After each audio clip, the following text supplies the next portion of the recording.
মুজিবুল বশর মাইজভান্ডারী কাউকে ভয় পায় না। আমি মুজিবুল বশর মাইজভান্ডারী কাউকে ভয় পাই না। তকবীর লাগবে না, তকবীর লাগবে না। আমি তকবীর দেওয়ার জন্য বলছি না, কিন্তু আমি আল্লাহকে তো ভয় পাই। কি বলেন? আমি কাকে ভয় পাই?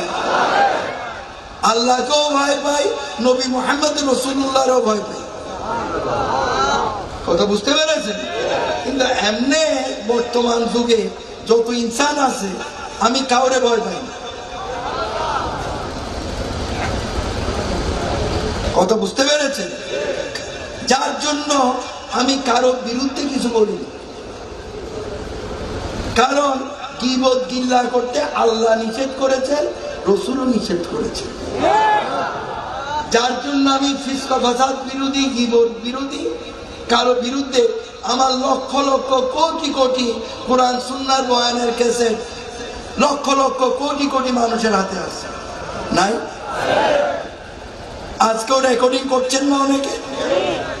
যখন অডিও হতো তখন অডিও ক্যাসেট করেছে, যখন ভিডিও করতে, বর্তমানে ভিডিও অডিও সবই করে কি না? কিন্তু কেউ কোনোদিন দেখাতে পারবেন না মুজিবুল বশর মাইজভান্ডারী কারো বিরুদ্ধে কিছু বলেছে, কোনোদিন দেখাতে পারবেন না। যেহেতু আমি আল্লাহকে ভয় পাই, কারণ আল্লাহ কুরআন শরীফে বলেছেন,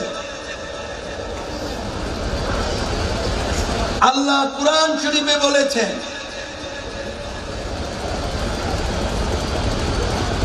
যে ব্যক্তি পরনিন্দা করে, যে ব্যক্তি পরনিন্দা করে সে তার মৃত ভাইয়ের গোশত ভক্ষণ করে। বলেন নাউজুবিল্লাহ। আল্লাহ বলেছে যে ব্যক্তি পরনিন্দা করে ওই ব্যক্তি তার মরা ভাইয়ের গোশত খায়।